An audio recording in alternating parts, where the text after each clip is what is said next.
This week on For Crying Out Loud. Let's get down to the bottom of Allison. Because Allison, we hear Adam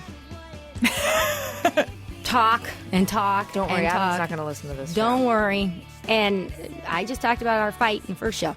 So, I want to have heard that. Yeah, don't worry.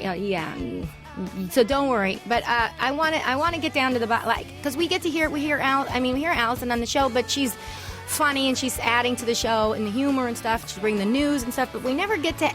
Well, first of all, Adam never really interviews his guests to begin with, let alone does he ever talk to Allison or Brian. But let's get down to the bottom, Allison. Yeah. Check out an all-new episode of For Crying Out Loud this Friday, or go to cryingoutloudshow.com, only from Corolla Digital.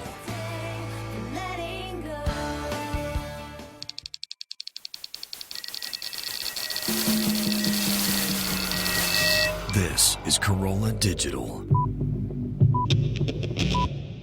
Hello, my little mixed berry cobblers. It's me, Allison. Before the show officially starts, a few words. One, mixed berry cobblers is an homage to Gary's recent vacation, where evidently he ate his weight in cobbler. Mixed berry was his favorite. He also enjoyed pineapple, in case you're wondering what kind of cobblers Gary enjoys. Secondly, please see Alison Rosen is Your New Best Friend live at Nerd Melt Theater this Thursday, August 9th. Yes, August 9th. For a second, I doubted myself. Not going to do that anymore.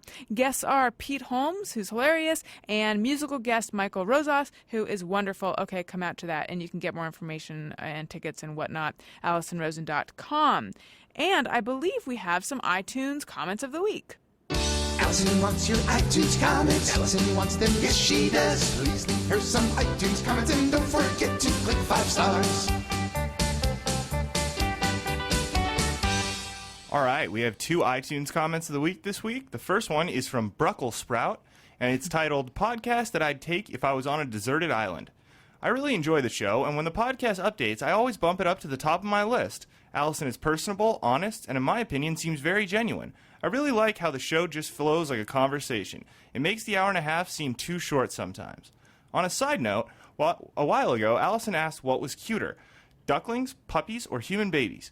I'd like to propose that whatever the answer is, it's definitely not human babies. I'm with you. Human babies sometimes grow up to be like the total jerks that leave all those unnecessarily venomous 1- and 2-star comments. Thank you. Last time I checked, ducklings and puppies do not grow up and become a-holes. So true.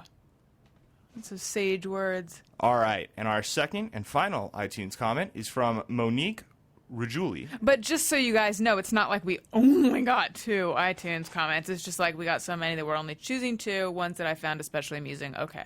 And if I just mispronounced your last name, I'm very sorry, Monique. But it is titled, Simultaneously the Bee's Knees and the Cat's Meow. I like where that's going. And that's hard to do because, those are 2 totally different animals. If this podcast were a person, I would want to cuddle with it and then nap with it, our limbs intertwined in a pretzel of awesome-y goodness. And then we would wake up and go to brunch, and it totally wouldn't judge me, for having 4 Bloody Marys because it understands me. It gets me. It sees to my very core and wants me to be happy. It does. If I were an Olympic gymnast, I would get a 16.833 on the vault. That sneaky French judge would take a deduction for the very slight hop on the landing, but there would totally not be any hop. Oh, the corruption. Shenanigans, we would all yell. In summary, Alison Rosen is Your New Best Friend is the exact opposite of anal leakage. I could not say it better myself. Thank you very much, Monique. And I'm sorry that you got dinged for the little hop at the end. That's a bunch of bullshit. But I enjoyed your comment. And I would like to enjoy your comment. Not your Monique comment, but your person listening's comment. So how about you leave a comment on iTunes, just if you want, no pressure, no big deal or anything, okay? Anyway, I want to tell you guys about Squarespace. Let's say you're designing a website, and let's say you're frustrated because you have to do all this coding stuff and blah, blah, blah, and you do this, and you don't know how your website's going to look, and no more of that, I say. With Squarespace, you can just drag and drop. And I say drag and drop because other people have said that when I say drag and drop, it sounds like I'm saying drag and drop, like Pete's Dragon, which is a wonderful movie, but it's not what I'm saying. Drag and drop, and you'll know instantly where your, box that's going to pull in your Instagram feed or your various social media feeds are going to go, or where the photos are going to go, or where their block of text or any of that stuff. It's amazing, and it looks all the templates from Squarespace look really good, and they automatically, Gary, explain the resizing part. Yeah, they rescale for different devices. So, That's right, rescale. if you go and look at a website on your computer, it may appear one way, but when you go on your iPhone or your iPad, it may not look as good, if you're using that same website. But with Squarespace, they automatically scale it so that when you go on an iPad, the website recognizes, hey, this person's coming from a tablet, and it'll move things around so that it's a more pleasing display for someone on a tablet. And we have a few fans who have already been using this. Yes, we do. And who have been tweeting me about how awesome and They've easy been it emailing is. me. And, there's nothing greater than that, because these are people who are unsolicited just telling us how awesome it is, and I totally agree. I've been playing around with it and just messing with it kind of to screw with my mind over all the coding work I used to do back in high school. I know. And it frustrates me so much, but, it's It makes awesome. you think, why didn't they come up with the ability to do this ages ago, though? Yeah, exactly. It's like, how for seemingly pennies, you could have saved me years of my life. That's right. Although, really, what would you have done with those years? Nothing good. No offense, Gary. Just would have eaten cobbler. For a free trial, go to squarespace.com/bestfriend. Sign up for a free account. No credit card needed. Just try it out and start building your website. Then, if you decide to purchase it, use the offer code BESTFRIEND7 and get 10% off your first purchase on new accounts, which includes monthly and annual plans. And don't forget about your free domain registration with annual plan subscriptions, which is quite a bonus. That's squarespace.com/bestfriend and use the offer code BESTFRIEND7. Forget about your 6 other best friends, old number 7. That's the one you want. And by the way, current Squarespace customers can convert their accounts and content to the new Squarespace whenever they choose to, or they can keep their site in the current Squarespace code. All right, you guys, on this episode, we have none other than Greg Proops, whom I am a huge fan of, and I really enjoyed talking to. And here is that episode. Alison Rosen. Alison Rosen is your new best friend. Alison, with her good times never end. Alison Rosen, doing the wavy pencil dance again. Alison's your new best friend. Hey everyone, hi, hello, it's me, Alison Rosen, your new best friend, and my guest on today's Alison Rosen is your new best friend is none other than comedian Greg Proops. Hello, Greg. Hi, Alison, how are you? I'm good. You people. Excuse me. I'm doing better than you. I'm coughing a little. It would seem, yeah. You guys may know Greg from his awesome podcast, Smartest Man in the World, or The Smartest Man in the World, to be fair. Yes, it is the smartest man. Right. And the show Trust Us With Your Life, and you may remember him from Whose Line Is It Anyway, and the Nickelodeon show, and the title of that I am forgetting. True Jackson VP. You remembered I was on a Nickelodeon show. I remember that I read you were on a Nickelodeon show. Wow. But you don't have any chillins of your own. No, I don't. Ah. But what is that show? It was on for a couple years. It was on Nickelodeon. It was a show for, who's their crowd? Like 8, 9, 10, 11? Sure, yes. That's who would come. Little kids would come. We shot it live at Paramount. Cool. We were the only live sitcom on the lot. And I really enjoyed doing it. I played the boss, and I was kicky. So I tried to do all the 60s and 70s characters that I saw on TV, because I have no imagination of my own. So I would do... I get that from you. Yeah. Yeah. I would do Gail Gordon from the Lucy Show, the one, oh, Mrs. Carmack, so I'd come in and I'd go, hello, True, like that. And because it was a kid show, you're allowed to be that big. Mm-hmm. And I played a fashion designer, so for me it was fun because I convinced the costumer early on, who the lovely lady, Allison, and her name was Allison, too. How did she spell it? 2 L's. That's okay. You're 1 L. I'm 1 L, but, I wasn't in charge of it, so... No, you're Allison. She's Al. Right, she's Allison, yeah. Yeah, Allison. Well, yeah, I'm exactly. Greg G, not Greg G. I don't like the 2 There's G's not at the that end. many Gregagas. No, there isn't, but there's enough that people get confused on it. And also my last name, which is just a complete semantic cesspool in every literal metaphorical. Proops? People misspell Proops? They don't want to say it. If they see Is it because it's close to poop? Yeah, they'll say props, and I'll be like, okay, whatever. That's like people who pronounce Uranus. Uranus. Yeah. But you can say Uranus, technically. Oh, really? Yeah, like Himalayas are Caribbean. Yeah. Oh. See, once again, hoist on my own petard. Because I had Dave Holmes on my podcast the other day, and we were talking about grammar and punctuation errors in texts and emails and things that bother us. And started out fine, but then he started saying like, you know what else bothers me? When someone says, and then he'd like say something. Was it Caribbean? No, it wasn't. Oh. But he'd say something where I was thinking, I don't know what's wrong with that exactly, and I think I might say that sometimes. But then I didn't want to admit it, so I had to be like, oh yeah, that really bothers me. And then I just was like thinking extra hard about everything that was coming out of my mouth and all the errors that were probably in it. I should have never gone down that road. And now with you, you know all the correct, alternate pronunciations of things. Well, I might know that, but grammar's not my forte. The one that everybody mispronounces is often. It's often, not often. Oh, I tend to drop my T's, actually. The T's not pronounced, is my understanding. You may catch me out on that one, but people always say often, and then people always say, like, oh, I don't know, they always put extra letters in junk. They do. You know what? You can let it bother you, or you could, on my podcast came up the Oxford comma, which is eats, shoots, and leaves, that right, comma. Yes. And I was like, you guys, and it turned into a riot in the audience. People started hectoring each other and screaming, and then someone yelled out, I don't give a fuck about an Oxford comma, which I thought was a declaration at this point of like all of a sudden it's going to be like, right, Les Mis and a red flag comes up, and then I realized it was a song. Someone tweeted me afterward and went, hey, dolt. They were quoting a song by Vampire Weekend where they say we don't give a fuck about it. So then it carried on. That I'd forgotten that, and then we went back to, so which people side get so serious about of it are you on? I'm lax.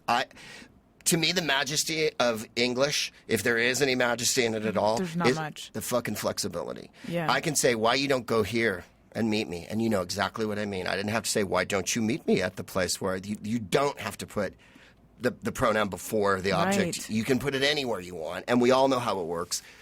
Is it nice to speak it well? Yes, I think it is. And I lean on the language all the time. For me, it's everything. All I can do is make up words, really. I have no material plastic skills. Like, Adam could nail boards together if he had to. I couldn't do that. Too much Jewish blood on one side.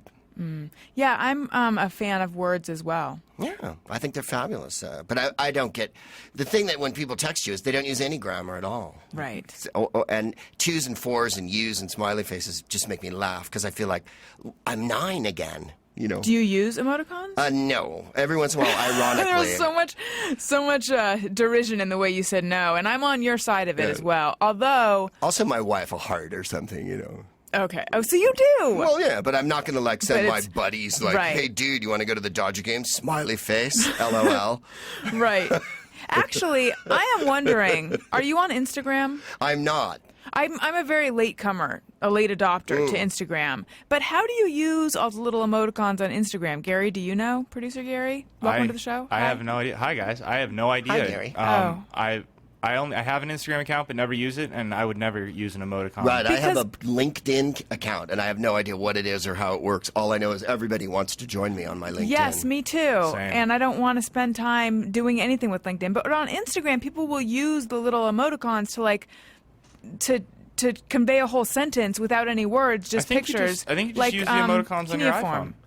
Isn't it? Oh, I didn't know there were emoticons on my iPhone, actually. Oh, there's a whole library. You download this one thing. It's very simple. I'll show you how to do it, and it gives you literally, I don't know, close to 1,000 different emoticons. Would you then use them? No, you know why? Because I will use them ironically, right.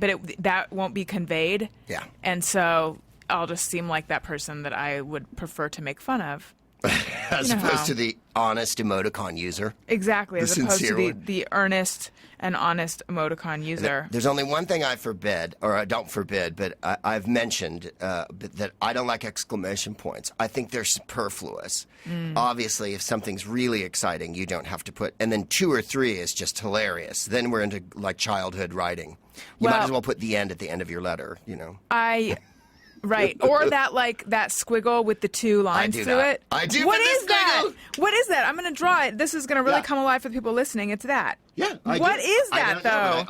I always do it at the end of things. How do we describe it for the people listening? I have no idea what it is. It looks like a wavy line with an 11 on it. Yeah. But I wonder what's the? What is it? Or it's like Is it a musical notation? A retarded dollar sign. Right. It's a sideways dollar sign with 2 hash marks through it. It does look like notation. That's so funny. Musical notation. I've never thought about it of myself, but I do it without thinking. I'll put it at the end of things. See, my mom's from Northern California, and that's where you're Maybe they from. taught Is it a us Northern that. California thing? I don't even remember who taught it to me. And I remember learning cursive with a giant pad and, the whole enchilada. And my cursive's terrible. I write in block letters. You do? Yeah, Doesn't except it my take you forever signature. to write then? Yeah. But I can read it then. See, my writing has become illegible, and I always feel pressed for time when I'm handwriting something out. Yeah. Okay, Gary Allison just went silent because I just threw up a picture on the screen.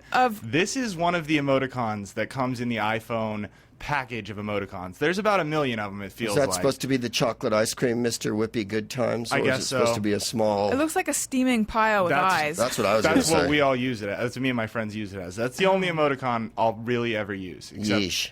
every now and then a simple basic smile. But that's fucking great as far as I'm concerned. Well, see, that it is Expressive, good. I suppose. Yeah. Yeah. Well, when I'm trying to tell my friend that he is a steaming piece of... I mean, that's... Yeah, that pretty much states it right out, doesn't it? It cuts a lot of the legwork out for me. Right. The It's legwork. Efficient. I'm trying to save time over I here, was going to folks. I say, got you're podcasts to produce. multitasking, man. You got stuff. You have shit to do. I in do. fact. Exactly. Now, see, with the exclamation point, and then I have a question that's not just based around grammar and punctuation. I used to regard the excessive exclamation points like I did emoticons, which is I'm not going to be part of that whole thing that you people are that you people are abusing. Yeah.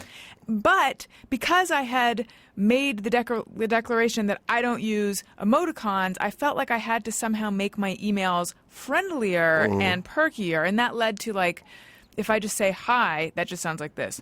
Hi. Yeah. Whereas if I say otherwise, it's like, hi. And it backfired, though, because in person, someone was like, you're so much smilier on the computer. Or Right. no, he didn't say smiler. You seem so much happier on the computer. Or so Yeah. I don't know what it was. Like in real life, I'm not a super like, hey, woo. But my emails are because I use a lot of exclamation points. And at some point, I started using multiple exclamation points. And now I hate myself. Right. Now you're using 2 and 3 at the end of sentences. See you Tuesday. yeah. Tuesday. Tuesday is the day we're seeing. Oh, yes, I But get then it. I got like, someone said to me something like, hey, great podcast. And Yeah. I was like, that strikes me as insincere, actually, Right. because of all the excessive exclamation. Can we just get back to basics, people? The thing is, emails are tricky that way and texts because you can't tell the emotion they're sent with. Sometimes they're terse, like I'll say thanks. Right, But I and- mean thank you. Yeah. But then you think maybe I should actually take the extra 2 seconds and spell out thank you. Or does it sound too terse to go, you're the ones you've gotten and you go, hey. Right. What did I do? Yes. Right, Well, those- if you ever say please in an email, that never, like, could you please, blah, blah, blah, Yeah, blah. yeah. Even the way I said it sounded Right. sort of like, for the last time, could you? Yeah. So I don't know how. Once and for all, will Can you pl- please respond to Right. What's a polite usage of please? I would put it at the beginning, like you said, or right in the middle there. Would you please? Can you please? But I think that still has the potential to sound snarky. Well, then, but you don't want to go the other way because I'll do that too. I'll go like, if it's not too much trouble, or I don't mean to be a pain. I do that a lot. And then that's like, why don't you just state your case? Yeah, right. State what you want, Yeah. and I'll say yes or no. But a lot of people don't deal on that basis. As you know, people are tricky. That's something in my life I've had to try to be much more direct. And when people are indirect with me, it drives me kind of insane. Yeah. Even if, but I mean, like in my relationships and things, if they're being indirect because they're trying to be polite, or they're trying not to make me feel pressured, or they're trying to spare my feelings or something, I still react in a kind of negative way because I feel like they're almost being deceitful. Mm-hmm. Like I have a very strong emotional reaction to it. Too much. What Right. about you? If they're not direct with you? Yeah. I don't like passive aggressive. That's where, as my friend Jeff Right. Davis used to say, I'd like a little more aggressive with my passive aggressive. I don't like is Tuesday good? Well, if it's all right with you, we'll all try to. No. Right. no. Just say it's not good. Yeah. No, it's not. Let's try Wednesday. That's not good. Let's move to another day. We're all grown ups and we can all kind of just. Yeah. It's weird. When I send emails, I always start from the position that this person is going to assume that I'm mad at them and I'm trying to soften it. And I don't know why. I usually am. Really? Is that the only I thing you usually use am email mad for? at you when you start I emailing see. me, so Yeah. it's a good Do assumption. you email Gary Okay. furious emails?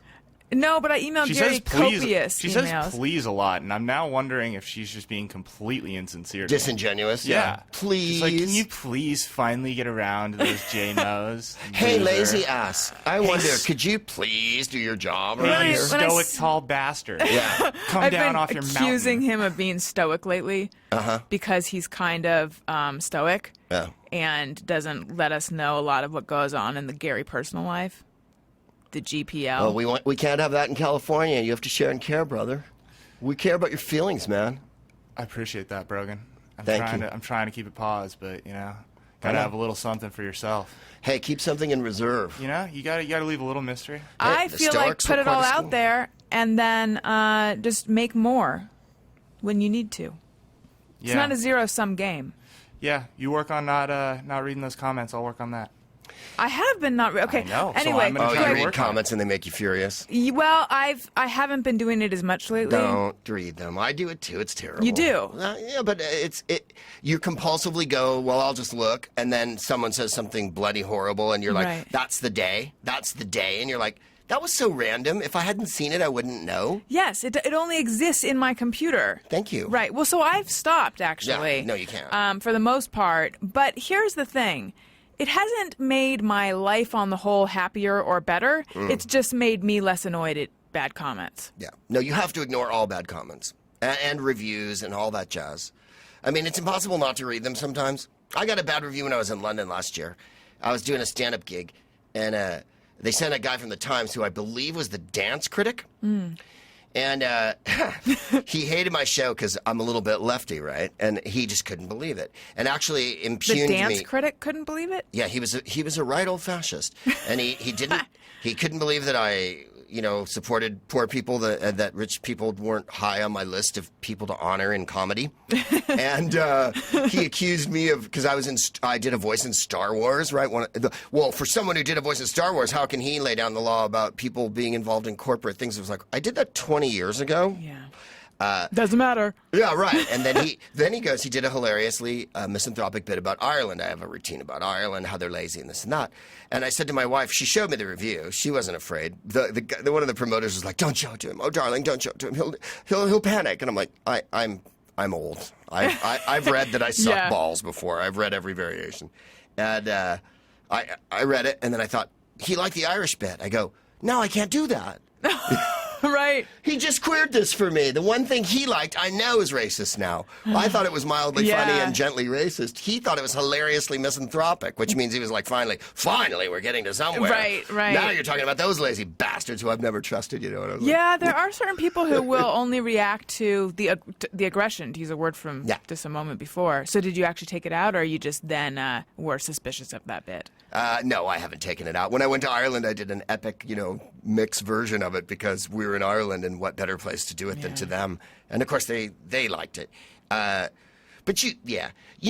someone will tweet and go like, "You're boring" or "You're disappointing" or whatever, and I just block them. Yes, I do that too. Because then I don't have to deal anymore with their disappointment of me, and then I can move forward with the people who aren't disappointed in me. That's beautiful. Well, it's like you say, it doesn't make me happier, but it makes me slightly less neurotic to worry about one more savage idiot, sending stuff into the ether.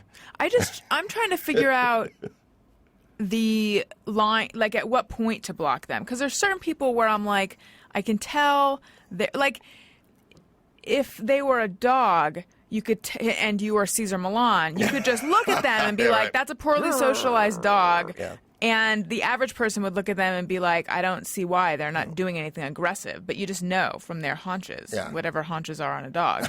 And so I'm beginning to sense, like, I can tell you're about to do something that's going to piss me off, but you haven't done it yet. Yeah. Do I block ahead of time? I don't know. Preemptive blocking's a taffy. I find if it's vicious or personal or a straight up diss, you suck, your show sucks, you're not funny, then that's that the gets end of blocked. that. But what I'm saying is when they begin to dig in on Preparatory, yeah. political issues. Yeah, 'Cause it's yeah, like, okay, well, now you're not yet an asshole, but I can tell that this is not going to go well. I don't know. That is a toughie. I made a joke on Twitter a couple of years ago when, who was it? Glenn Beck had the, white people are abused freedom rally that he had. Do you remember that thing? It was I like blocked it. Well, 2 years ago, he had one of Martin Luther King's relatives, like a crazy one, came out and spoke, and it was all about how white people aren't getting enough rights. I didn't quite understand why. Remember? And then did Colbert or Jon Stewart did the rally for reason, that or whatever right. His was like we're insane, and then right. Oh yeah. Okay. So I tweeted, "Dear Glenn Beck, I defend to the death your right to say whatever you're going to say. Now shut up, you uninformed poltroon." So, which I thought was a joke. I'm a stand-up comic, clearly. Right. I'm allowed to make political jokes. I got so many angry Glenn Beck tweets, right? And my favorite one was, because I said uninformed, you're the uniformed one. Right? All of a sudden, spelling and grammar came in. I'm the uniformed one. Well, no, I think you'll find I'm the uninformed one. So I just blocked all of them, pages of it, because I thought those are all vicious and they were really personal and icky. And I thought, I get that I made fun of your guy and that's what hacked you off, but it was a joke. If you'll notice the first part, I also said I defended his right to say the stupid things he says because that's what we have to do. No, I feel like I don't. The people who send tweets like that are not actually considering the tweet. It's just like it's just an angry kind of explosion. I actually have more to say about this because I recently just stepped into it on Twitter, but I'm going to save that for a segment we do later in the show called let's just give them a teaser. Let's not. Okay, I'll tell you guys later. Well, no, we call it Hey Go Fuck Yourself, but there's a special little thing we do. Okay, let's talk about your podcast, Smartest Man in the World. Do you always record it live? I do.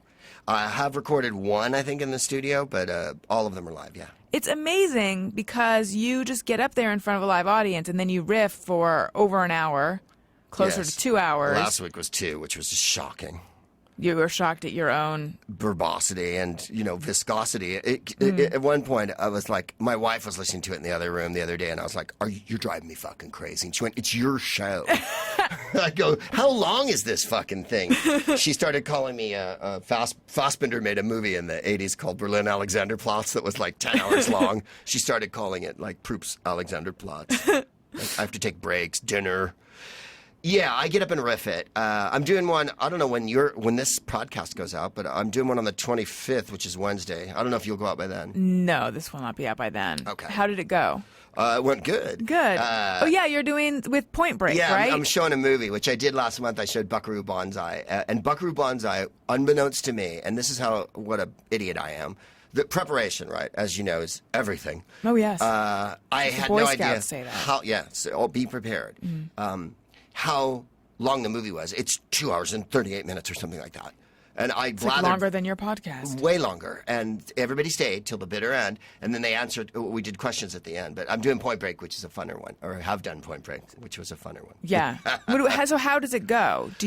I get up and talk for a little while. And then I show the picture. And then we talk after. Okay. So you don't talk during. Oh, no. That's you don't Doug. do right. That's Doug's thing. No. We're very strict about that because Doug does it at that very theater at the Cine Family. And I've done it with Doug there several times. And it's a fabulous show. It's much funnier than mine, I have to admit. Because, it's comics just cracking off during the movie. Right. And then Hadrian, who runs the Cine Family, or one of the guys who does, said, you're not going to interrupt, right? And I'm like, no, that's Doug's. I'll talk before. I love that he owns all of interrupting movies. Well, that actually makes sense. I mean, Mystery Science Theater did it, obviously, 100 years ago. And there was a group in L.A. that used to get up and do the movie. And when I was in high school, and I'm sure they still do, people used to get up and do Rocky Horror with Rocky Horror. Which, if that's like the ultimate form of interrupting, you're actually acting the movie out in costume and doing the bloody dialogue while the movie is playing. So it's not like it hasn't been done. It's just that I love doing Doug's, and I would never, ever queer him on that one. Now, my understanding is that you're the person who actually introduced one Doug Benson to pot. That's what he claims. I remember the weekend distinctly. He and I were on a summer cruise together, just wearing the shortest of shorts. Mm-hmm. Would you say they were like, were they like dolphin shorts or even shorter? Culottes? That'd be longer. Culottes. Remember culottes? Culottes, wow. Pedal pushers, knickers. There was an array of short pants. Gaucho pants. An array of, and I never Clam diggers. I never knew the difference. Well, culottes are about there, right? Yeah, and culottes were more like bell bottoms Gaucho for your pants kind of knees. went to there, right? Okay. Yeah. The pedal pushers stop here. The clam Oh. diggers like about there. Look But those your are nose. tight. Those are tight. Yeah. Okay. And the culottes are always bloofy. Yes. Yes. You definitely want them to bloof over your calf. When I was in high school in the 70s, all the girls wore the gaucho pants for one semester, sometimes with clogs Yeah. Yeah. or toe socks, which was... Toe socks. Yeah, Oh yeah, my different God. Are colored those? toe socks, yeah. Wait. Are those socks that you can wear flip flops in those socks? And you put your individual toes Right. in each little They're toe like holder. those horrible 5-finger Yes, that people wear things, now, those dog except they're things. just one finger. Yeah. Yeah. Those we had those in the 70s. And then tatame sandals, which were the little bamboo ones that preceded everybody wearing flip-flops, which in those Right. days we just called flip-flops. But now they're all fancy in their shower shoes and there are a million different things. and all You know that. what I always wanted were, I don't know if they're Dr. Scholl's, but they were shoes that you bought at a drugstore and they came with the plastic thread held together. Yes. When I was a little kid, I always thought those were cool. It was like the, I don't know if it was, I don't think it was cork, maybe plastic, Right. the sole, and then that strap that, That had like little the little blue bead strap. thing. Yeah. Those are some The hot shoals. shoes. Yeah, the shoals. Okay, so, but really, the weekend and the shorts. Oh, The weekend that the pot was introduced. we were playing in San Diego at the old Improv. There was an Improv on Garnet right at Pacific Beach, which was awesome because you were they put you in this little ratty condo, and it was maybe a block from the beach. So we would go to the beach every day and get high and goof around, and then we'd go get fish tacos. There was a little fish taco stand, and then the club was maybe 2 blocks the other way. And of course, you could eat and drink there, and there was an outdoor area. So it was like a fun, we were young and stupid. Okay. And awesome What were young you going to comics. say? There was a pause there. Well, we were, as Doug said now, you're busy on the road because you got your phone with you and your computer with you, so you can't escape anybody at any point. In those days, once you were gone, you were gone. If Right. they didn't know the number to the condo, you weren't talking to anybody. How did we live back then? It was great. Better, yeah. It was great. It was so much privacy, and you didn't have to share ID on airplanes. And oh my God, what a great world! But anyway, there were bad things too. We were hanging out at the condo, and this is the kind of intellectual entertainment.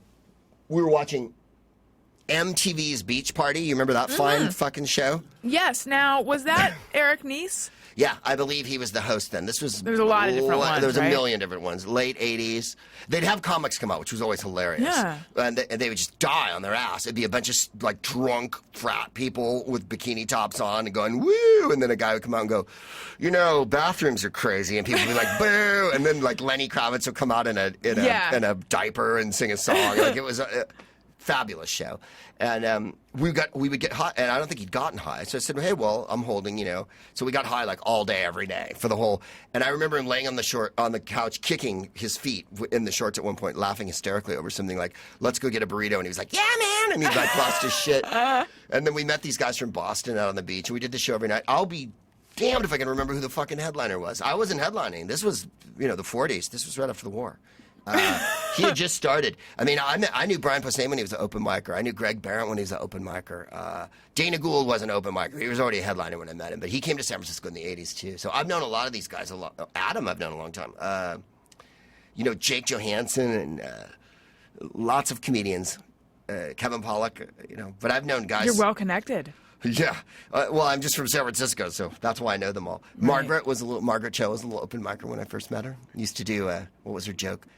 I love that song, Vogue. I think every magazine should have a song. That is good. Yeah.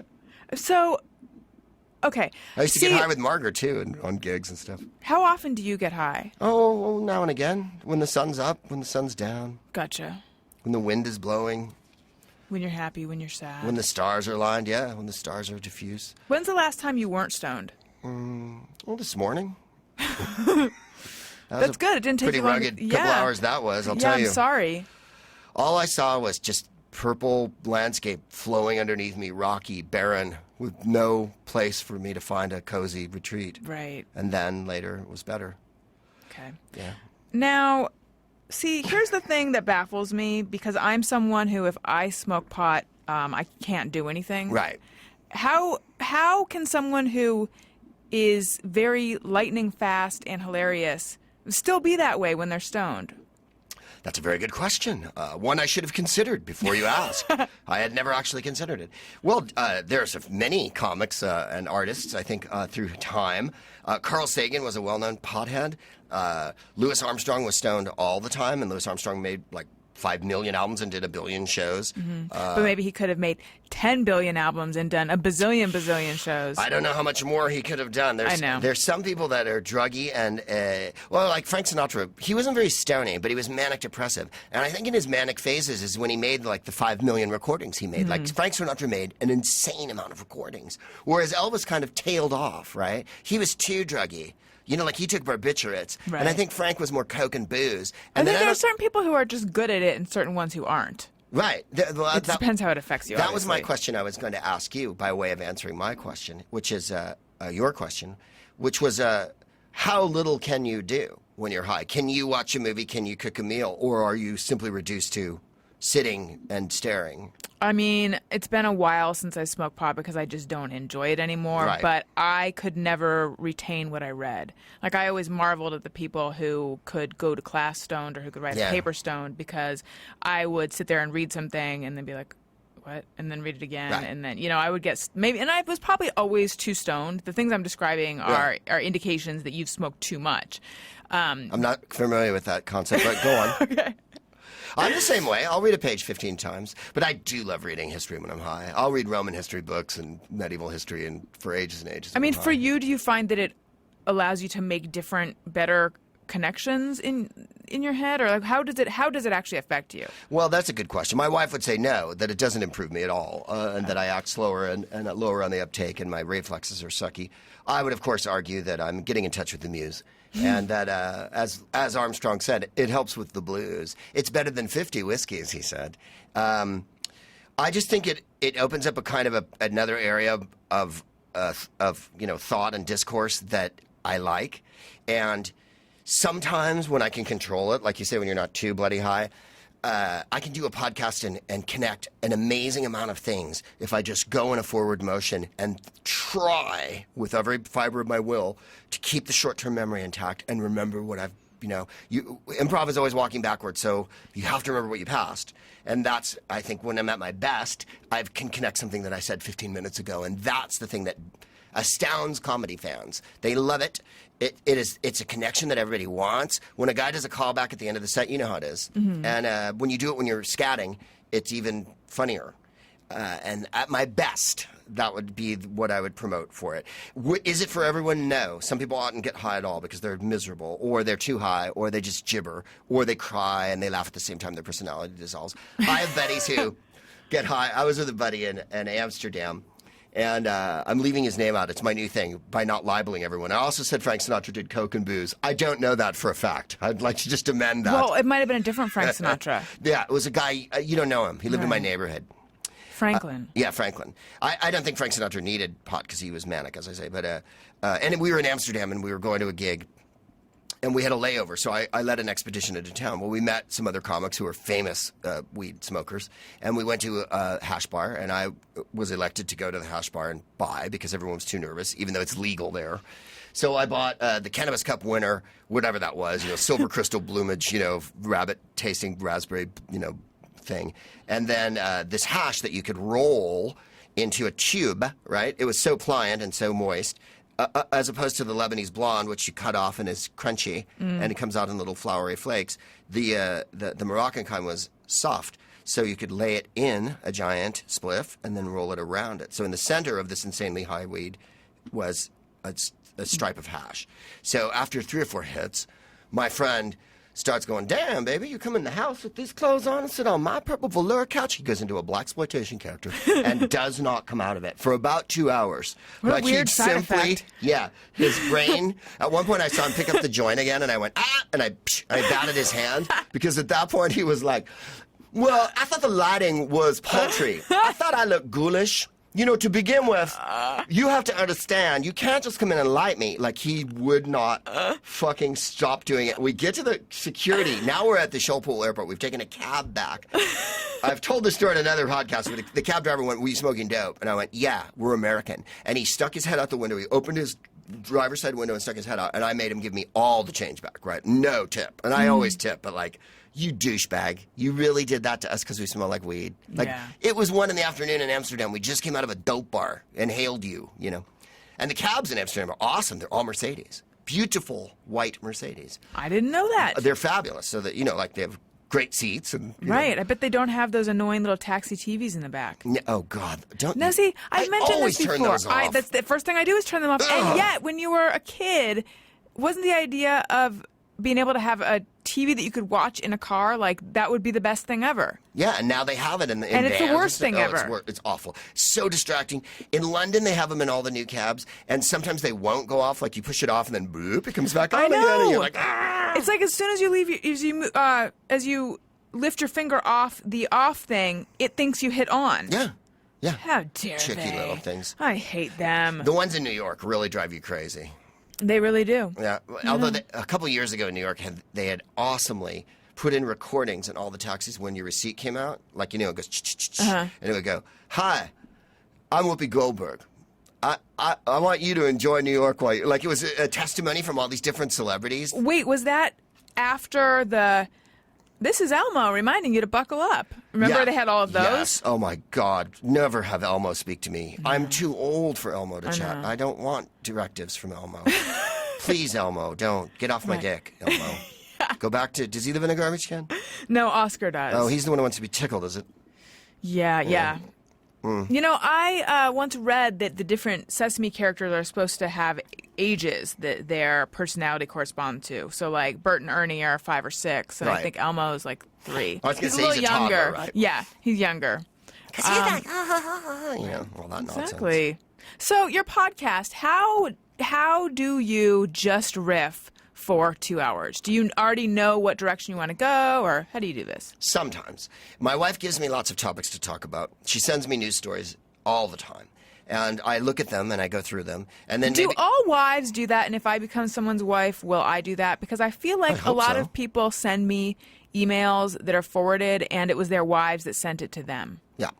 You will serve as the Library of Congress to your partner. Okay. In other I words, just want to know what's expected of me. if we It's were like a wifely married, duty. say we'd been married, I've been married to my wife a long time. Say we've been married, I would go, Allison, remember that place we went to in Denver and it had a roof? And you'll go, Oh, the Red Lobster. the Red Lobster. So we went to the Red Lobster, and then we were with our friends, our cousins, Evan and Shirley. Evan and Shirley. But it wasn't Shirley's mom; it was the other one that time. Right, it was Karen. Karen came. Karen, right? And that's what you'll do. You will know everything that's ever happened. You will be the historian of the court. I say to my wife, and I have a good memory. I say to my wife all the time, remember we went to the thing, and she goes, it was Spain. And I'm, oh, right, right, that one. And then you will end up sending your husband things you think you should know. Yeah. So she sends me political stuff, articles, little quips, things she's written, quips with articles, clips. Is she a writer? Yeah, in a sense that she writes things to me that are hilarious. Oh, okay. I thought you meant she sends you articles that she's written. Well, she'll She write publishes a them in small email. piece, right? She'll publish them to me, and then I'll go through those, and they're usually amazing. A couple of months ago, my mind is time is a many. It's a construct anyway, exactly. of course. Invented by the man to keep us down. That's right. I did a podcast maybe a couple months ago, and she'd sent me this article about the guy who wrote The Wizard of Oz, because it was the anniversary of his birth or whatever. His name is Frank Baum, L. Frank Baum. And he tried to do all these things. He was he tried to sell stuff. He tried to be an actor, this and that. And at 40-something, and he met this woman, Maud Baum. And Maud... That sounds like something you put on your lips. Exactly. Her name wasn't Baum. Her mother was an insane feminist in the 19th century. And he started writing the Wizard of Oz books at the very turn of the century, in 1900. And he was in his 40s. And he just did it out of pure, like, well, I've got to do something. And he wrote the first Wizard of Oz book. And it was a gigantic smash, right? And then he carried on writing, and he wrote like 14, 15 more. Even in his lifetime, they were making silent films of the Oz movies and stage shows. So he ended up insanely wealthy. At the beginning of the first book, it says, Frank Baum, in Coronado. I guess he was down in Coronado writing. The last book, which is from like 1915 or 16, it says Oscott in Hollywood. That's where he's signing off from, and there's a logo now, right? With the O with the Z in it, the slashy Z that's in all the Oz movies that you Fancy. still see. And his grandson's still alive. Like, his family has his money. But in any case, he married this woman who was a feminist, and her mother was an even bigger feminist. So I read this insane article about her. And they were abolitionists during the war. And then I made up, because I was reading this article about abolition, there were the lyrics to the song. And so I pretended to know the song, and I went, I'm an abolitionist and glory at the name. Like, what would a 19th century abolitionist song sound like? So I ended up doing that, and that just came completely out of nowhere. And I think that's what you can get out of it if you just dive into a subject hard enough. And then I have one of these books, one of his books, called, I think it's The Marvelous Land of Oz. And in that one, Dorothy's not in it. A woman soldier tries to take over the Emerald City with a group of girl soldiers. But they're so pretty, because it's written then, so there's a slightly patronizing element to it. But the army of Oz consists of one guy. The guard who guards the gate at Oz is the army. They don't have an army, right? Like, it's a fairy tale land. Yeah. But, so I read that chapter as a chapter of proto-feminism from Frank Baum, right? Having created the greatest of all feminists, Dorothy, who on her own survives the magic land, right? And in the books comes back and lives as a princess there, which is much more awesome than the movie. Yeah, where she just gets to go back to Kansas. And the dog issue's not resolved, by the way. When Right, she I know. goes back at the end, I Elvira never Gulch is forget. alive and will kill Yeah. that dog. The sheriff is going to destroy Toto. So we're left with the horrible pile of Hollywood junk at the end of that one, whereas in the book, she goes home and she's going to be home before breakfast and she's glad. And then 2 books later, boom, back in Oz. See, I didn't even know. I didn't even know where the story went. See, I read these when I was little. I don't want people to think in my 50s I'm sitting around reading the Oz books. However, the story of I Frank thought maybe you were. the story of Frank Baum was so fascinating that the women in his life were so powerful and were so dedicated to their causes. She was for suffrage, she was for women's rights. Because she wanted women's rights for everybody, she broke off with like famous feminists like Susan B. Anthony and Elizabeth Cady Stanton and whatnot. Like, And Lady Godiva. yeah, Lady She's a Godiva. famous one, right? Yes, she was. So that's the kind of interesting, stuff though. And then he created a story where there's just one man who is, well, is he powerful or is he not powerful? The wizard? No. He's not, yeah. He's what we would call now a fraud, what they would call then a humbug. Humbug meaning that's good. a mountain bag. Like they say in the movie, you're just a humbug. Right. And he says, what does he say? You're a bad man. He goes, I'm not a bad man. I'm a good man. I'm a very good man. I'm just a very bad wizard. He has no magic powers. Right. But in Oz, there's magic. There's all kinds of weird. They're really wild books.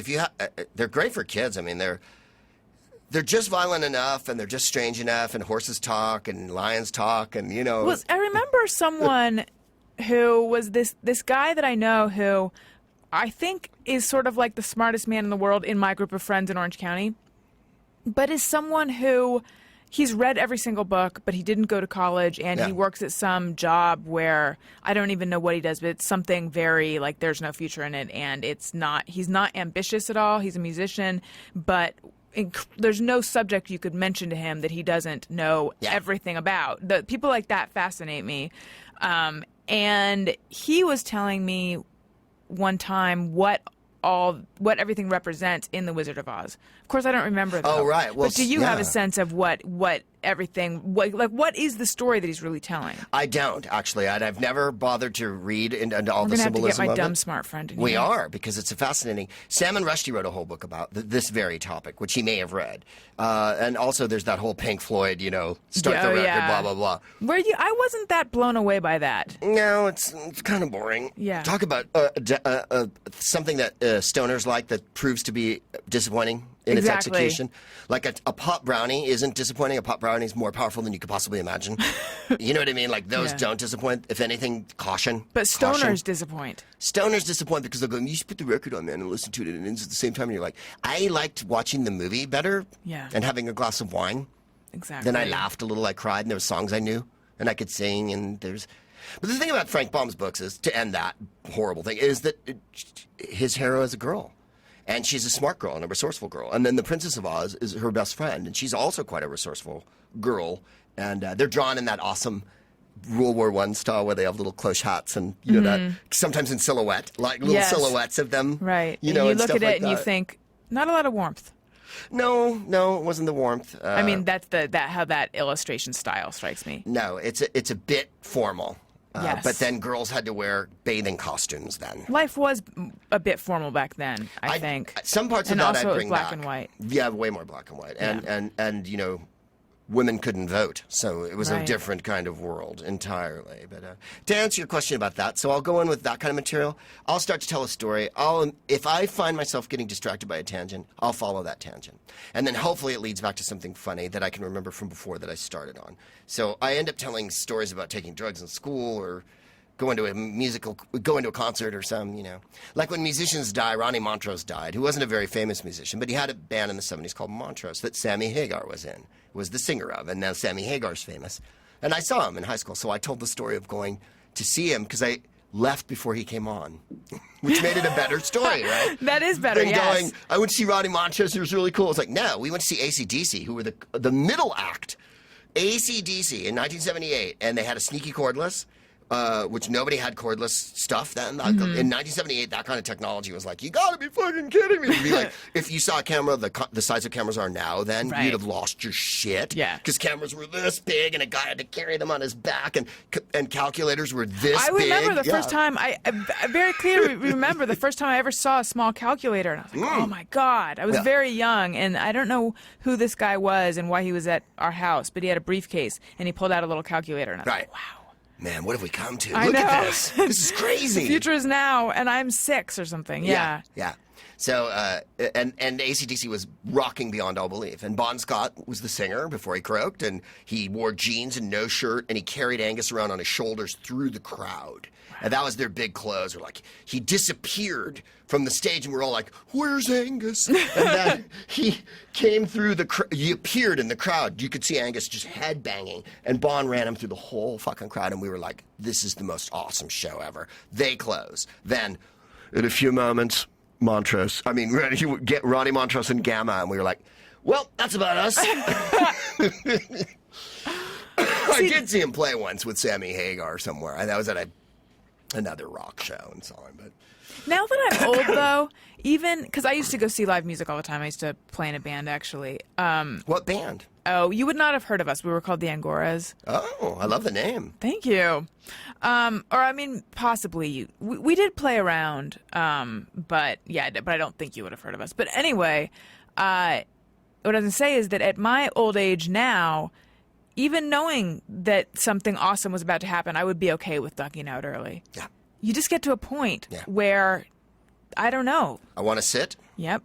I don't want my ears to be blasted off beyond That's all right. smithereens. Thank you. I'd like to be able to hear tomorrow and not just Yeah. hear, because I'll get the tintinabulation, whatever they call it. Tinnitus? Tinnitus. Yeah. It just makes you, go crazy. Yes. I like to be able to talk occasionally Right. during a show, like make a Right. comment, like Right. that was weird that they did that, Yeah, and you don't want to have to get all, in the person's ear.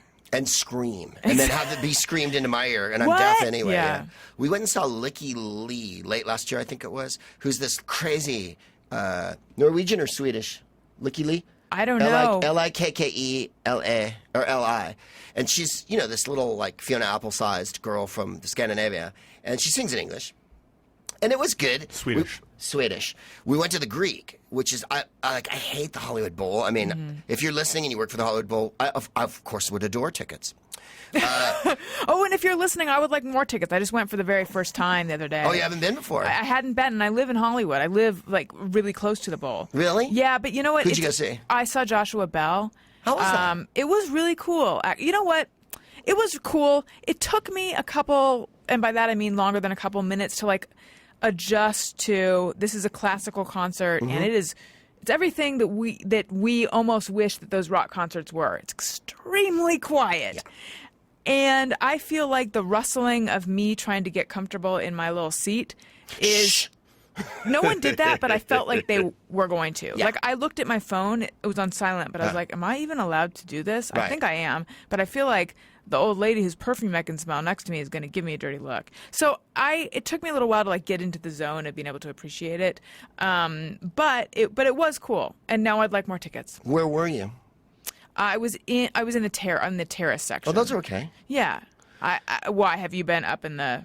Really I've awesome? been way up back, which is bad. Oh, you haven't been way up front? I've been way up front too, but not in the dinner tables, Right. but the front right before that. But every time I've come, and I've come late a couple times, I think we went to see Femi Kuti, who's this Nigerian star in his big juju band, right? The girls dancing and the whole enchilada horn section, right? Right. He was quite ill. He'd had like malaria, but he did the gig anyway. So that's what you get with your African stars. They get malaria. And he's tremendous. But there was somebody sitting in that, like it's a four-seater box. Yes. I mean, my wife and I pitch up with our food and, Right. a bottle Yes, of wine that's what happened with me. right? And these people had already spread out, like all over the box. And I have to go, like, In your section of the box? like I'm sitting here too, you know, and say to they them, should have known. could you please move your stuff? And they acted like I was being a dick. And I was like, I'm not a dick. I'm allowed to come at 8:30. Yeah, move your cheese. You know, right? And move your shit. And don't give me this. Don't give me that. Oh. Like, fuck you. I paid my $85 or whatever. Yeah. It was a lot of money, you know? And that's happened to me a couple of times there. Yes, that's the vibe I got. The vibe I got was fuck you a little bit. Right. It was a small fuck you, but it wasn't like, oh my God. I just remember the best part though. Sorry. Yeah. I look like I just got shocked or something.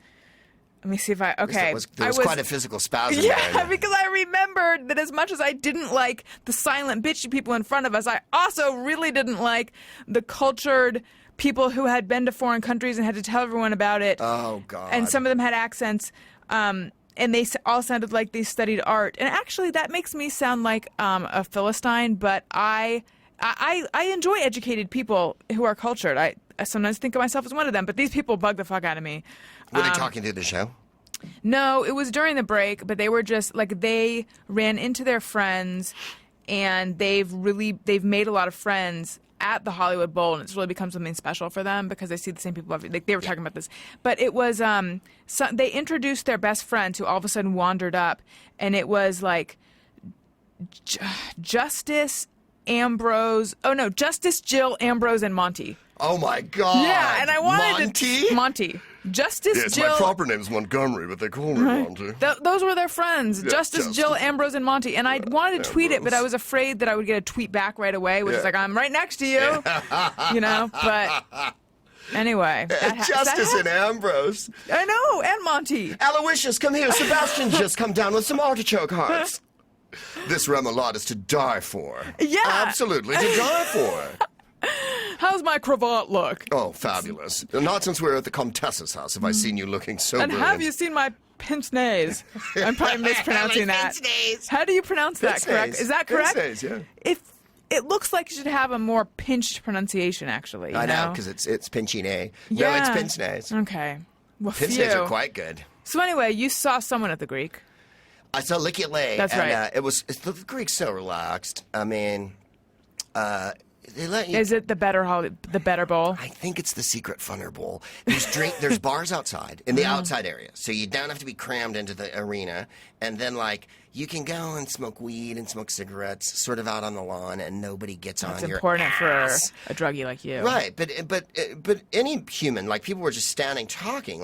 If you do that at the bowl, you're not supposed to do anything anywhere ever. I mean, I saw the Stones there. That's the vibe I got. And I Right. thought it was just that it was a classical concert, but no. Well, We're saying that's the vibe. I mean, if you go to Reggae Sunsplash or something, I'm assuming I would they'll never, let you. ever do that. It's still the vibe. I went and saw Blink-182 there 6 months ago, and I was stunned by the lack of anyone doing anything. Okay, interesting. No one dancing even. No. No, And horrible. security was everywhere and all over people for nothing. They have those. I was in the cheap seat, so they have these benches. Right. And it's like if you get one fat guy in the middle and you're on the end, you could end up not really having a section of the wood to sit on. But at least you just the have to bench kind of won't tip stand over. in the aisle. But if you stand in the aisle, fulcrum. then the fucking security comes and yells at you, and it's Right. like, what do you want me to do, man? Obviously I have seat number 1 here. Here's my ticket. Go talk to the guy who ate too much McDonald's for the last 25 years. Who's taking up 2 seats in the middle. Exactly. What the... Yeah. And now that's what I found. I mean, and that people don't, the grabbiness of that you got to the booth first. That doesn't mean it's your booth. It's clearly there's 4 seats. Well, actually, my tickets said 1, and my boyfriend said 2, but they were in number 1 and 2. Yeah. Did you chuck them? No, because I didn't know which was 1, which was 2, Right. which was 3, and which was 4 until I did some research after. And with all the security, and there's so many security guards there, the ushers will do nothing. They will not eject those people and move them over or make them push off to the I've done it before, but I don't like doing it. It's because it's like, that's not what I'm there for. No. We saw the Stones there a couple years ago, and I smoked a joint at that show, and no one fucking, come on, it's the Stones and shit. Like Johnny Depp and Jack Nicholson are in the front row on camera and shit. It was one of those totally Hollywood, Right. And then the two guys next to us, we were sharing a little booth, were from Boston, and they just flown in. And I gave them a J, and they were like, "Thank you so much. This is the best night of our lives, man. We didn't have any." I'm like, dude, it's all good. Aw. We're all here at the Stones. You're so friendly. Have a glass of wine. Let's have some fun. Not, you can't bring wine into the thing. And who stood up? Stop standing. And then at the Feel the Cootie show, a girl got up in front of our booth and did this dance. And I'm not fucking kidding. Like this. I'm trying to think how to describe this I don't for even know. listeners. Just You're like, standing on. You look like a flamingo that has lost its balance. just doing this tea dance for like ever. And I was like, I have to stand for this? You come over to me. I can't smoke weed. I can't yell. I can't do anything. But this girl can do the idiot dance in front of me and be a tea plane for a year. Well, I thought the Greek was, it's mellower. Like I said, there's more bars and easier access. And it wasn't packed to the rafters. Licky Lee's popular, but she's not, Joshua Bell at the Hollywood Bowl or Right. whatever. It's not getting out of the bowl after it's over. Takes 1,000 years? It did take a while. Yeah, yes. it's pretty lengthy. But still, It's a fun I would place. love more tickets if they happen to Absolutely. be listening. So you did youth in government. Wow, did you do youth in government? I did, but I did the first two powwows or whatever. That's not what they're Camp called. Bob. Oh my God, you went to Paso Robles too? Of course I did. Oh, but I never made it to Sacramento because I got sick. But my sister was queen of youth in government, and she even there's like another Really? conference after all the conferences Yeah. in North Carolina, and she went to that. The Do you guys? national. I guess, yeah, I yeah. didn't go to that. Did you go to that, Gary? I didn't go to that. That was only for people who were like Super into it. like Gonna be in governor, politics. Like Yeah. the people who won governor that year and who were like super into You it. were in youth in government too? Yeah, absolutely. And what did you guys do? I don't remember because I never got that far. Were you I an never got assembly that far. person or I was a page the first Page, year yeah. because I heard that was the You know, most fun. I was going to say, you know what that means? And it was a lot of fun. You have to Round pleasure people heels? in the broom closet. I did. There were a few counselors who I had to grease to get that job. But the second year I was a senator, and it was a lot of fun. Awesome. I got my legislation through, too. What was your bill? What was your bill? It was to allow window tinting on the front two windows of cars up to a certain percentage. Most states allow up to 35%, which is still you can sort of see through it. And California bans it all. So I did this whole thing about how comparing to all the other states around California and the amount of sunlight that we get a year, how Sure. it was beneficial to people's health and to the resale value of their car to protect your skin and to protect the interior of your car. Got all the way through. Did you write that bill? Yeah, I did. Wow. Congrats. And what did you do? How did you know that I was in it? Yeah, I can't remember where I found it. I talked about I it. did. On what? On the podcast. I was in Sacramento a couple weeks ago, and I told a very long, boring story about Oh, going. maybe that may have been I where I got heard busted it for then. smoking dope with all my friends, so we got sent home at 4 a.m. So I didn't finish my second. Oh no! First year I was a reporter, and I was on the journalism stuff, and I didn't actually do reporting. I did layout, which means I just did nothing. Yeah. Oh yeah, no, I did. I did not hear this whole episode of your podcast, but I heard part of it. But it was reminding me of when I was on the high school newspaper. Yeah. So you would paste up. Yeah. The pages and totally, stuff. full on. Yes, and there was some wax something or other at a certain point. You'd rub letters on, Yes. like letraset letters onto paper, and then that would go through a machine that did it off and everything. That reminds me of, and this will make sense to a handful of people. There was a segment on Sesame Street where I think they lost their, not where the llama goes to the dentist, because that one was good too, but I think they lost their dog, and they made, I want to say they were mimeographs or something. Right. These flyers to put up around town saying that they had lost their dog, but you see them go and you see them set the letters into a printing press or something. Really? Yeah. Movable type and everything. Yes, it really fired off my imagination. Fired up my imagination. I don't know. I thought it was cool. Anyway, though. People don't use movable type anymore. No. What you're talking about though sounds different than what. That sounds almost like a rubbing transfer ink kind of thing. That one was, because that paper was either mimeoed or dittoed. It wasn't dittoed. It was Ditto, copied. the purple things. Yeah, it was. It might have been mimeoed because I wasn't the editor. The editor was another cat. I was pretty young that year. I was like 16. Because we had on our paper, it was like you'd cut it with an X-Acto knife and then like paste it onto the page. And then that had to be photographed and then printed.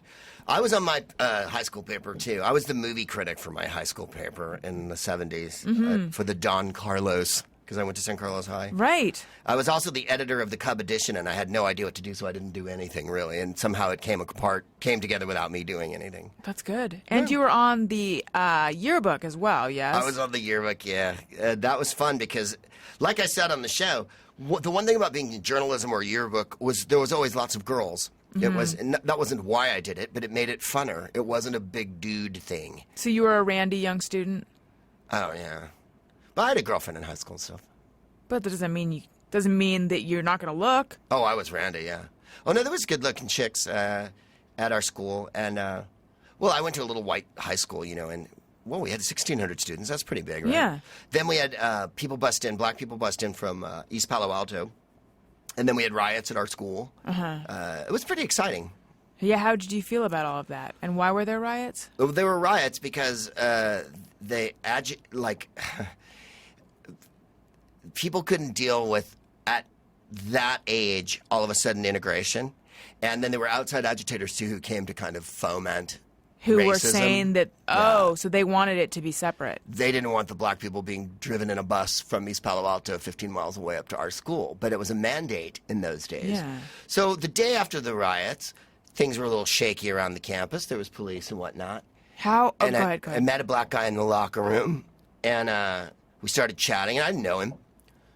And he said, "You want to go get high?" And I said, "Yeah, I got to go to work, but I'll drop you off." So we went out in my car and we got high, and we traded weed symbolically, and we listened to the radio and riffed. And as we were walking out together, one of the white cops stopped us and went, "Where are you guys going?" Like a black guy and a white guy were walking together, and I went, "I'm going to work." And he went, "And he's dropping me off. He's giving me a lift." And they let us go. But it was difficult for a little white community like that to kind of deal, I think is what it was. I thought it was stupid as could be. And I always thought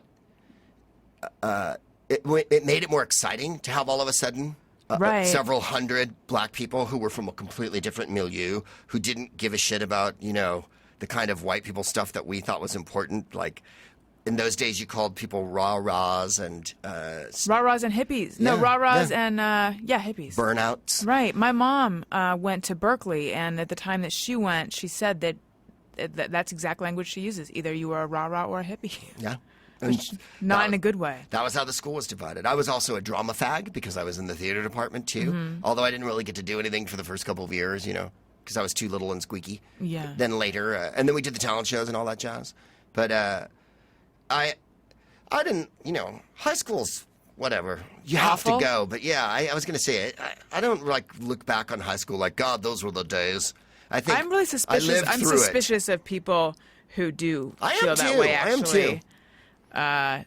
If that was the best part of your life, then that's peaking too early. That's what I think too. Yeah, you should be able to be in the world. For a while. But now you didn't finish college, is that right? I didn't finish high school. I finished high school. I got a diploma. I didn't finish college. No, okay. I didn't. Because those were good years for me. College is funner because first of all, you're grown up and you can do a lot more things, and that part's exciting. And you don't live with your parents anymore, which I think is key to the issue. That, for me, it was, yes. As soon as you're out with nothing but kids. And yet the real world isn't really crashing down on you yet, and you're not yet aware that you're not important. No, right. You're important, and you have independence, and you're not scared about everything except getting your work done. Allison, I didn't finish my paper. Right. It's due on Tuesday. He's going to kill me. Oh, no. Yeah, right. And then you go get the Cliff Notes or whatever and get up at 4 in the morning. Although at the time, that actually does seem like a huge deal. Of course it is. Right. It's, but it's manageable. It's the one responsibility you've been given, which is to actually do the assigned work. Right. But you acted like it was like you were in the Marines. And yes. Right. How am I always felt like, how am I ever going to possibly get this done? I pulled all-nighters all the time. Oh, yeah. Whereas once you get out, it's like, how am I going to get this done? If I don't get it done, it doesn't really matter except that my life is going to suck. Right. And maybe it's going to affect people right around me. But it's not this, cataclysmic thing that it feels like in college, which somehow makes everything feel better. And it's more responsibility now. You actually are making money and people are employed and all that jazz. But then it seemed like so important. Oh, my God, Mr. Gorelick's going to kill me, and like you think, oh, I don't know. College was pretty weird, too. But I agree with you. People who think high school was the living end, it's like, That's why I don't, the shows like Glee and junk like that, I'm like, I get it. But also, those aren't for high school students. I don't think anyone in high school watches Glee. No, you're right. I think it's for 8th graders, right? Oh, I thought maybe it was for people who are looking back. Or people who are looking back. I don't know. Are you a Gleek, Gary? Oh, I you shouldn't know me. think so. You know me too well. No, I'm he's bringing down not. the stoic wall to let you know how much I love Glee. We I'm did- also a believer. You're a Bieber believer? Yeah, We- but you gotta if you're a true one, you're a believer. Wow. You don't need the both words. I guess you're right. I guess I'm Come not on. a true one yet. I guess I'll never get there on him. No. In Never my say high never. school, I know. Don't belabor the point. Wow. Swing and a miss. I know. I should have not said that. We did Gypsy as a musical in my high school, and This is when you were a drama fag. yeah, and we had a girl. I just was one of the boys, one of the Tory Adorables or whatever they were, and we had a girl who was very good who played Gypsy Rose Lee. And then we had a girl who was in high school who played Mama, right? Like you have to have this part that's for a middle-aged woman, but she was kind of like an older, you know what I mean? Like there were people in high school who acted old like soul. they were, yeah, like they were 45. Like Yeah. she was kind of stern. And so she did Mama and she was really good. But the best part was we had all the women's gym teachers play the strippers. And they were off the deep end fucking funny. And they were all... I've never they met were women's gay. gym teachers who are funny. They were gay. They weren't funny when they taught gym. Right. But when they put the fucking Roman outfit on and the thing... I guess and I could see that. The house fucking came to the ground. And then it was so popular, when we did the talent show, they brought it back and just did it as a number at the end of the year. Just to see them get up there and do it was... I remember that being a wonderful, warm moment in high school. That does seem like it would be that. So, Greg Proops, I know that you have made the decision not to have kids, and I want to ask you about that. And I also want to ask you about having gotten married on Valentine's Day, which you already told me you didn't. But it's out there. But first, I need to tell everyone about something that Gary and I love, and I think you guys will love as well, and that is Go to Meeting with HD Faces from Citrix. So, it's summer. You don't want to have to go into the office. You might be in the Caribbean. Caribbean? How are we saying it? The Caribbean? Caribbean? The Caribbean? That's right. Or you might just be in Palm Springs, or you might just be anywhere, or you might just be at your house. You're in your pajamas. Regardless, you have to have a meeting with your coworkers. You don't want to have everyone go to the office because by the time everyone gets to the office, it's fall. It's just true. I mean, seriously, it's hard to coordinate with people during the summer. And that is why you need Go to Meeting with HD Faces by Citrix, because you can meet with them right on your computer or your iPad or your iPhone. You can hear them. You can see them crystal clear because it's HD. You can collaborate on documents. You can give other people control of your screen. You can chat while you talk, so that, let's say I'm talking to Gary and then I need to, and there's someone else, but I don't want that other person to know what I need to say to Gary. I just chat right at him, or I could write an address or something, and that could go to everyone, and then they can all get that right there. So what I'm saying is, everything that you do in person, you can do on your computer, and you don't even have to leave the comfort of the hammock that you're currently drinking a Mai Tai in. It actually is awesome. It works super well for iPad, too. I was doing a meeting earlier today with some of the people from Corolla Digital, and I have an iPad at the moment, and I signed on through that. The HD Faces works just as well through iPad. It's just as good looking. People go to screen sharing, and everything just rearranges itself on the screen perfectly, and it all looks very, very nice. And Allison's right. The chat feature is extremely convenient because it's not only can you send an instant message to everyone in the meeting, but you can do private ones, which ends up being much more useful than you would ever think. Work smarter this summer with Go to Meeting with HD Faces. My listeners can try it free for 30 days. Don't wait for this special offer. Visit gotomeeting.com, click on the Try It Free button, and use the promo code Allison. Be sure to use the promo code Allison. That's ALISON. And as I've said before, they are tracking how many people sign up for the free trial. And by the way, you can host as many meetings as you want with that free trial. They are tracking that through the promo code. And then they will, see how well this show has done for them. So if you want this show to do well and you love listening to the show and you love things that I tell you to do, I'm telling you, go sign up for a free trial. Won't you use promo code Allison? Also, if you're going to buy anything on Amazon, which you are because they have everything, click through the banner on my site, AlisonRosen.com. It doesn't cost you anything extra, but that also helps the show. Okay, Greg Proops. Well, just because I mentioned it before, just real fast. Go on. No kids. No, none that I know of. But women, sneaky. Okay. No, we never wanted kids, and we're happy. I have a good relationship. I've been with my wife a long time, and we're that bummer couple that's happy. Are you suggesting that people have kids when they need to spice up their relationship? I suggest that people have kids for a dazzling variety of poor reasons. That's one of them. Every once in a while, someone has kids for the right reasons. What are the right reasons? Because you want them, and you want to be involved in their life intimately, and then you want to teach them a sense of independence and let them go. Not because you want to browbeat them into submission. That whole thing you just say that. I'm gonna have to listen back to that because that is so right, and yet it's so rare that you actually see it go just like that. Yeah, they don't. Either they're not there at the beginning, or they're too much there at the end. Yes. The parents are. Yeah.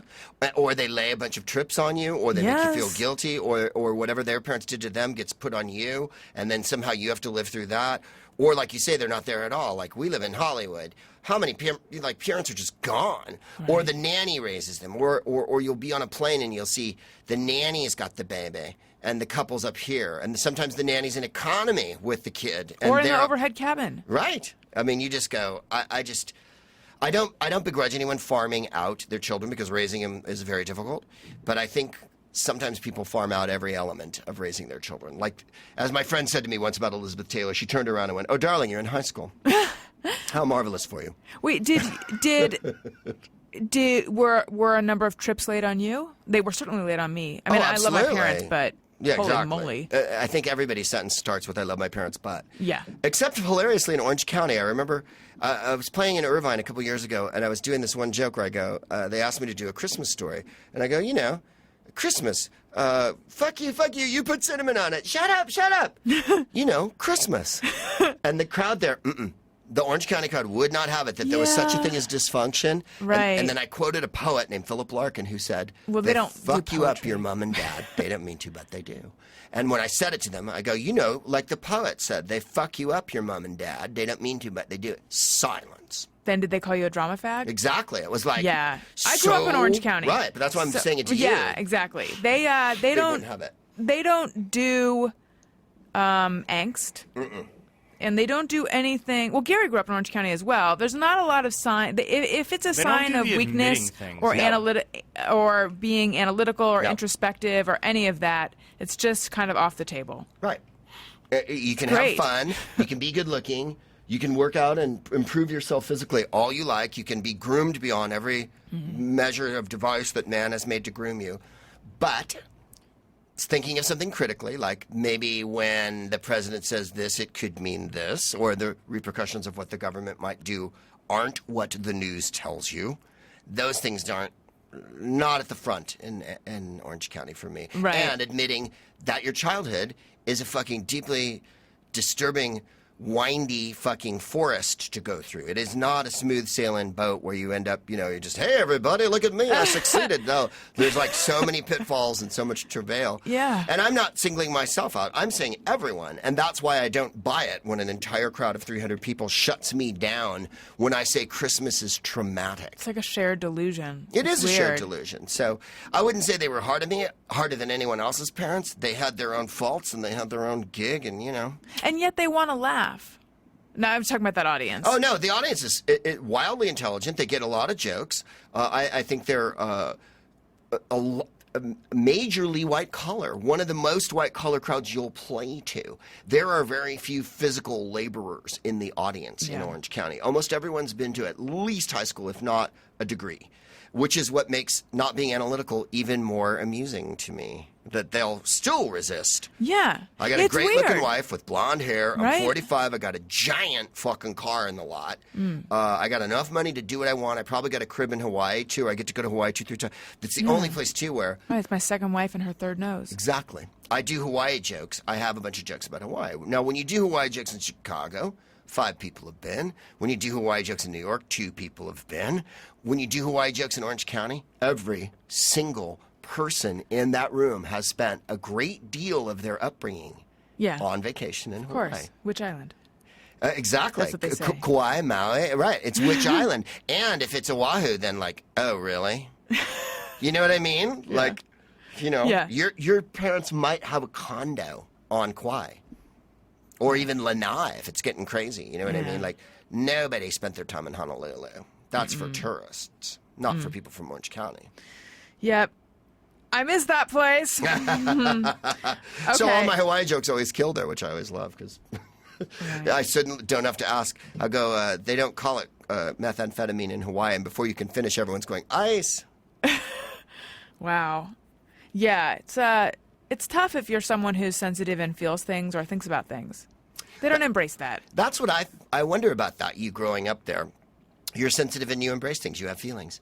I grew up in a little white suburb. For me, it was constricting. I didn't find it Tom Sawyer. I didn't want to paint white picket fences and have pigtails and run a stick down a fence and, kick a ball around. Yeah. And I thought, you're crushing my mind. I want to leave. I want to go to San Francisco. I want to be around artistic types. I don't want gays and blacks and women demonized all the time. I don't find that instructive or useful. Yeah. I'd rather live in the other world where no one gives a shit about that. Yeah. And you can find that as soon as you get to a big city and there's honking and Chinese food. Yeah. That often accompanies I would like to be in a place where when we read Catcher in the Rye in school, one of the cheerleaders doesn't say Holden is 2 negs on life. Really? That's happened at your school? Yes, 2 I negs? mentioned that. He's 2 negs. I mentioned that on the last podcast as well because it kind of floored me. 2 negs on life. He's 2 negs on life. My wife says a story about when she studied in high school, someone going, he's crazy. Like Holden Caulfield. Yeah. And they're like, hey. That's not the point. Insensitive fascist child in the class. I know. How about relating to him because he's going through an emotional... Hey, Hitler Jugend. Yeah. Exactly. I mean, and yet plenty of my friends now, plenty of my friends live in Orange County, and it's actually... But see, they're from the other side of the bay. They're from the less Tony part of it. They're all really nice, smart, open feeling people. Yeah, so they live there. And it's not as white as anyone thinks. It was 20 years ago. But everything we're saying about it is there is a pocket. Always. There is a bit that's like that.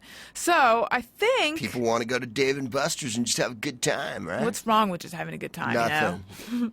I Don't think get 2 nags. I would never. It might be time to do some Just Me or Everyone.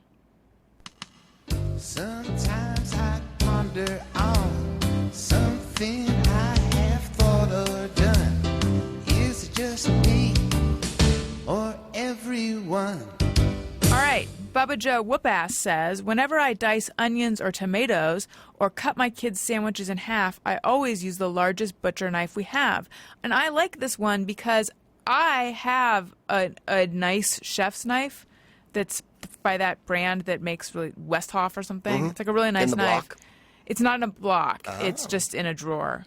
I wish I had a block. But I never ever use it because I'm like, it's too much knife. Instead, I do that thing where I use a knife that's too small or too weak to try to cut things. And then in my head, I think, it's supposed to be more dangerous to use a knife that's not too sharp. I don't know why I never use the good knife. I'm the opposite of Bubba Joe Whoopass. You need to go to Williams-Sonoma or whatever and get a block so that it's right so it's there. Right on the there. Yeah. What do you use your good knives? I do because my wife will make a chicken or something that needs cutting. Right. I'll make a steak on the grill or whatever, and I'll get that big serrated fucker. Yeah.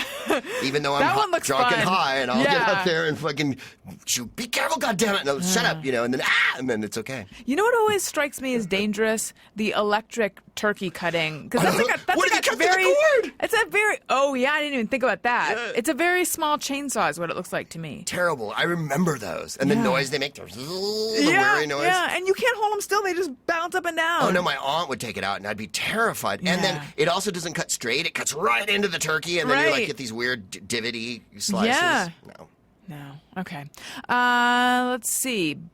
Butler Tay says, no matter how sure I am in my meal selection, I can never order it from memory and have to read it aloud from the menu. I always do that. Really? You read it aloud from the menu? Well, I refer back to the menu as I'm ordering, and maybe I glance a couple times. Is it at a nice place? And when I say nice, I mean above Red Lobster level or Yes. everywhere. No, Like Denny's. no. I think it's at a nice place, and possibly there's a couple words that are in another language. Yeah. And so even though I know, I doubt myself suddenly when the server comes around. I'll definitely look back for the wine because I want to pronounce it right or whatever, and not. Yeah. Or just bail entirely and go. I'll have bottle 316. Do they usually know what that is? Sometimes they have numbers on the wine Because list. I find that when you order by number at a place that has order by number, they never know what it is. No, that's the danger of ordering by the number. Right, exactly. All right. Brian, David. But wait a second. Okay.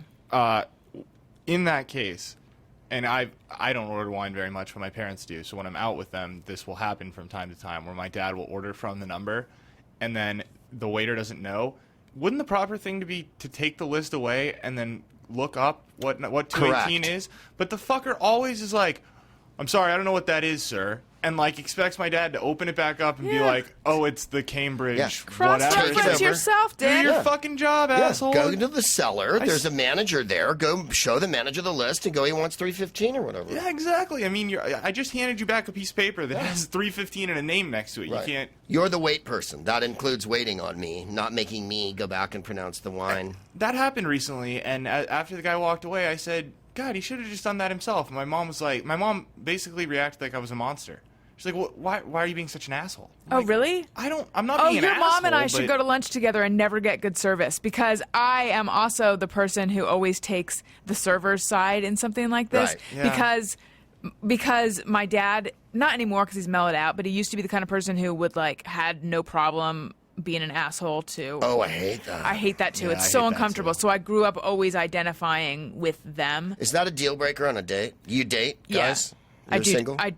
I'm in a relationship Oh, now. okay. But When you dated? when I dated, that was a deal breaker. Actually, Yeah. but not because it wasn't a conscious this person treated that person poorly, and I don't want to be around that. I mean, and therefore it's not going to go anywhere. It was a visceral ugh, I'm so not attracted to you anymore. Right. And another thing that I remembered with an ex-boyfriend, we used to work together, and when we were friends and we were attracted to each other, but I had just gotten out of a relationship and I didn't want to get back into one at that point. So we were just friends, but it was kind of clear that there was something developing between us. But I was sitting at my desk, and there was a partition to my right, and then his desk was in the bank of desks over on the other side, and I heard him slam down the phone so that it made that sound that phones will make. Zing. Yeah, and then be like, "Oh, no fucking way," and then get up and march somewhere, and probably to have some argument with an editor or something.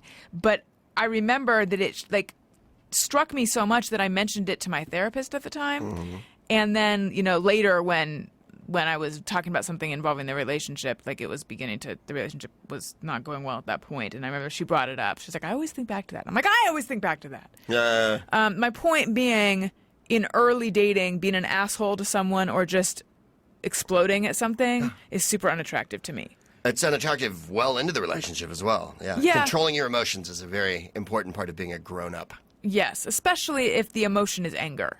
Yeah, and men feel pretty free with exercising their anger at any given point. Yeah, I'm pretty afraid of shows of anger. I think I err too much on the side of being afraid of it.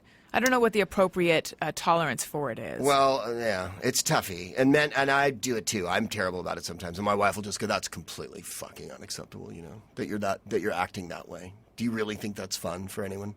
And like then I'll in be public, you'll Well, throw a no, fit? at home. I've stopped. I've had a little anger issues over the years, and I've yelled at people before, but I don't like it, and I don't think it accomplishes anything. And it's the thing I hate the most.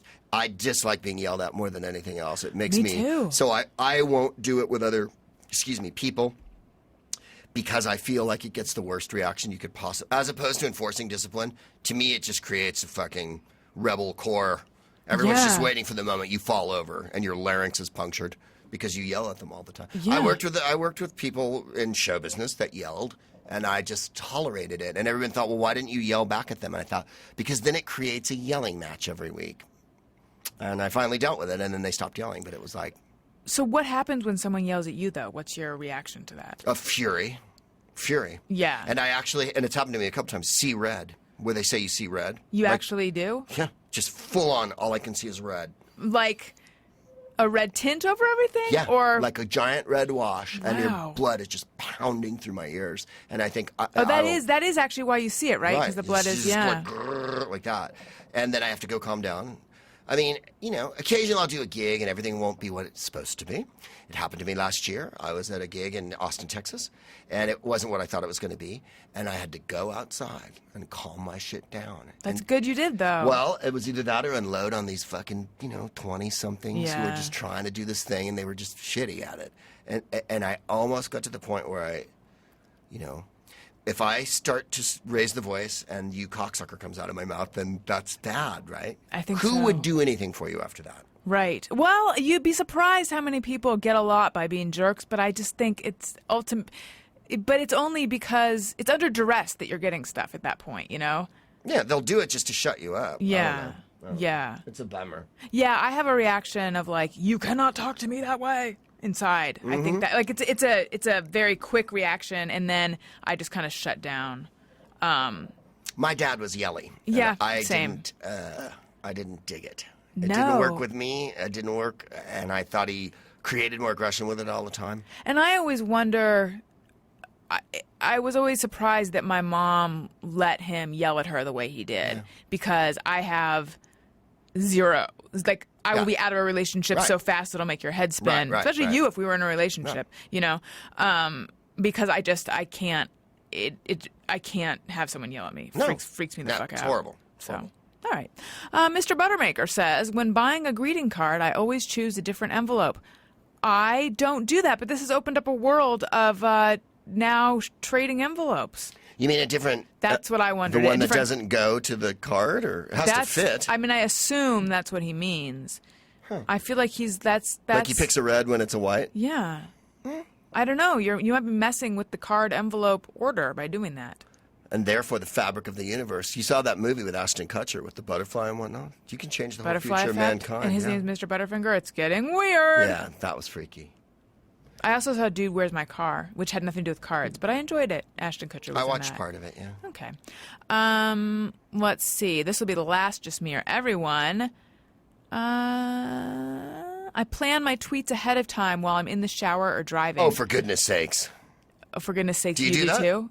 Well, No. plan is too strong. Muse about, yes. Yeah, I'll consider. You don't? I do do. a lot of my correspondence in my head in the shower. I plan the tweets because I don't want any of the tweets to just be reactive, stupid stuff. Oh, and I that's hate. good. It's good control. Yeah, I hate the one thing that people do all the time, of course, is my dad's got leukemia or whatever, will you please retweet? Or my dog's dying, will you please retweet? And it's like, no, I'm not going to. That's not what I'm here for. Then you go on their Twitter and you see that they've done it to every single human on Earth, and you think, well, how about having a private life? And then I look at that and I think, they've done this to every single human on Earth, but I'm the one who retweeted. I'll write them sometimes. Every now I'll and- DM them yeah. and say, I'm very sorry to hear about your father. No, you are not getting a retweet. It's actually very it's tough, actually, because I always feel like a jerk when I don't, but it's Right. like I get so many requests for those that if I do it, I feel like I have to do all of them. And some people are lying, let's be honest, Alison. Yeah. Most people are sincere, but some people I know. are fruitopian fame whores, and they want any kind of attention. That's what I always think that, and then I think, oh, I'm an awful. Well, I Well, don't think no, I'm an you- awful person. I just think I'm just trying to justify that I won't retweet. Well, we don't have to. That's not what we're for. That's we're, right. We're in the comedy business, podcasters. We're entertainers. you. It's not. Retweet the hospital. Have them retweet it. Damn straight. Well, or it's my birthday. Can I get a retweet? Yeah, no. I every send now you and happy then I birthday. do that one. I'll send happy birthday to everyone that wants a birthday thing, but I'm not retweeting. Do you want to know, in all honesty, why I do it every now and again? So that other people will be like, she's so nice. Yeah. Oh, yeah. So that you'll get the appropriate people will think you have feelings and stuff. Yeah, just to be like, oh, she says she's your new best friend. She really is. Yeah. But Oh, what I they don't retweet see is people. that then a lot of people are like, can I get one? Can I get one? Yeah, Can I get one? And I'm like, no, I did my birthday retweet quota of the month. Yeah.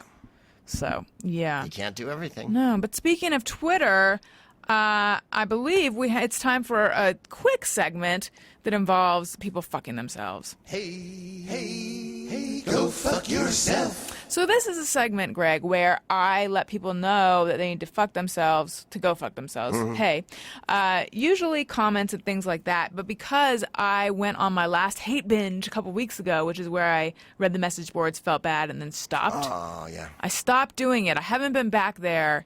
It's been tougher for me to find material. But earlier today, so, we've been talking about the Aurora, Colorado situation on the Adam Carolla show, and both he and I were wondering why can't they just ban assault weapons on a recent show. And I'm just trying to think how to explain this. Well, I don't really need to go into too many details. Earlier today, and I don't know what compelled me to do this. I suspect it was something it was because I kind of knew I was going to get some shit if I did this.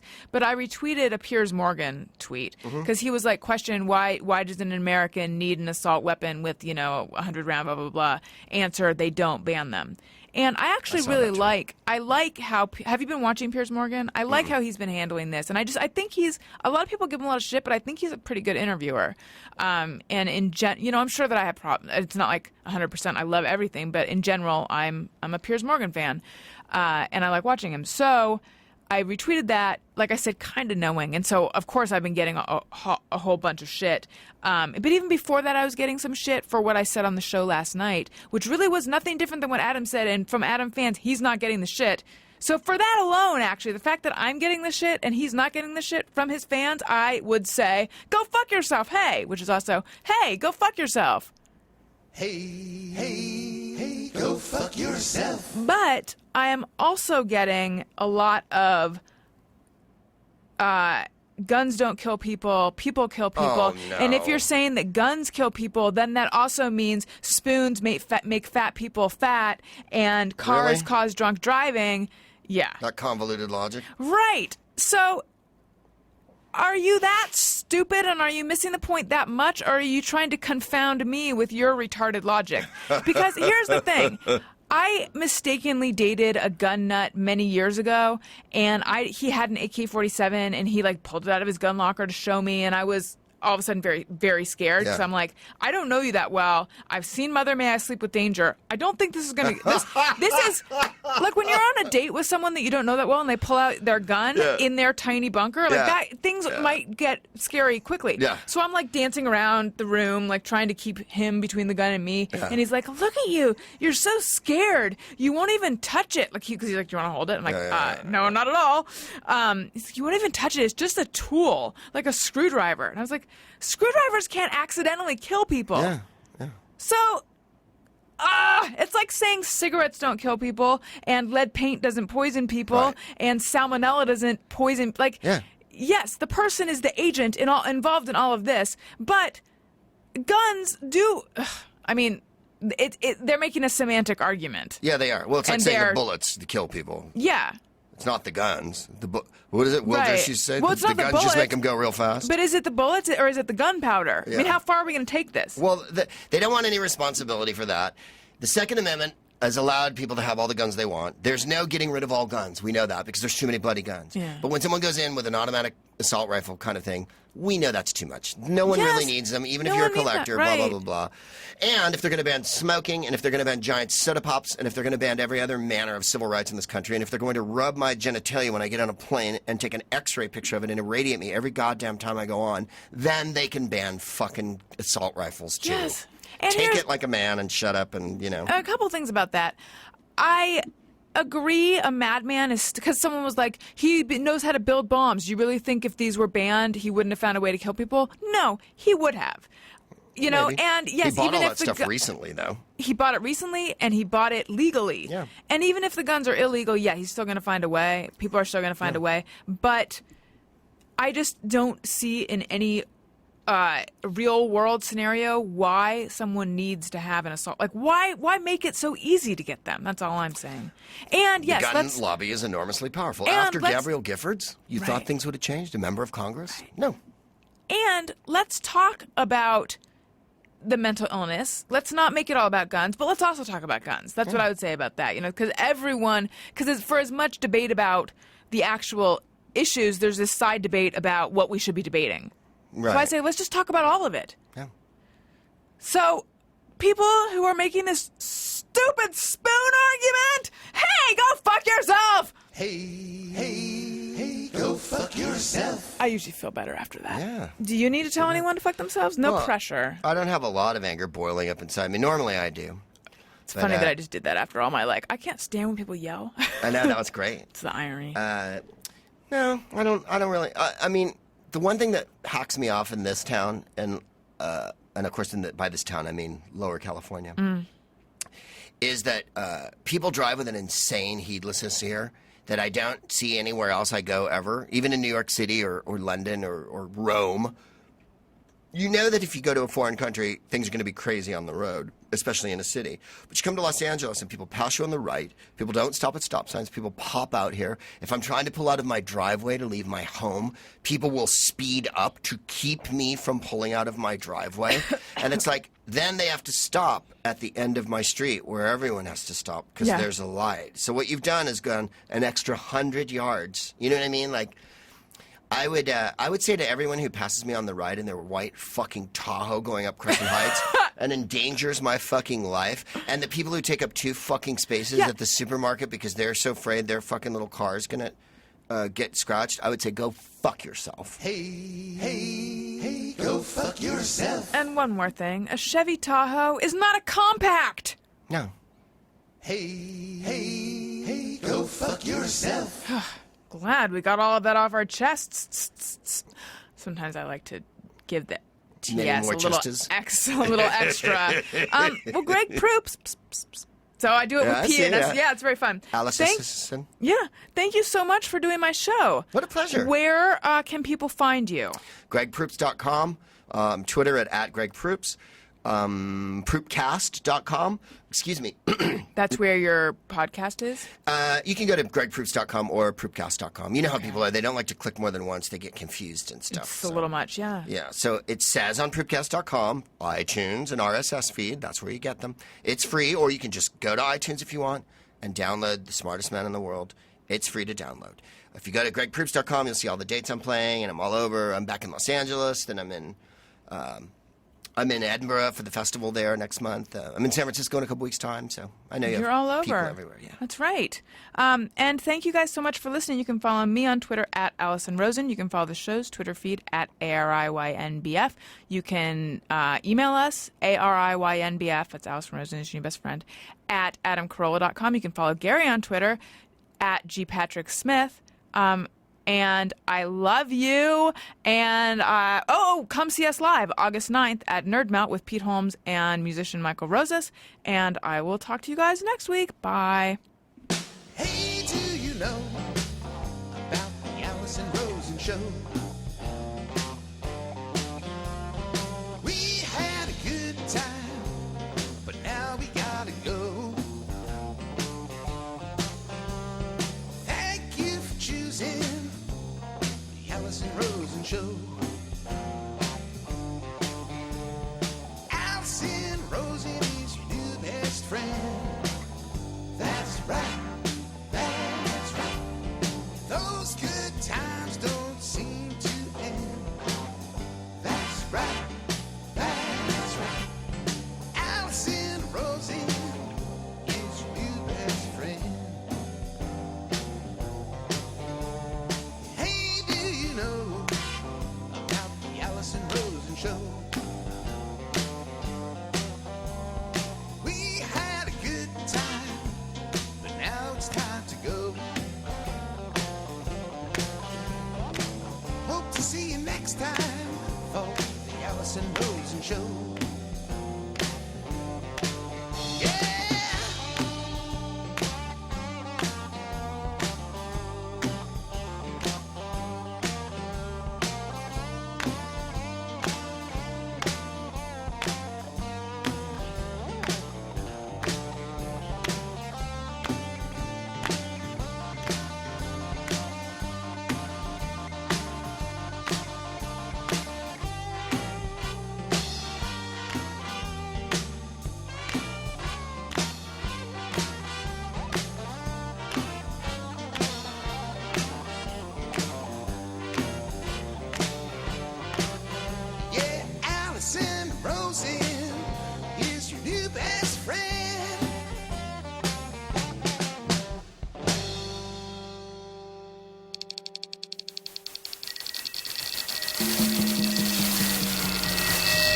This is Corolla Digital.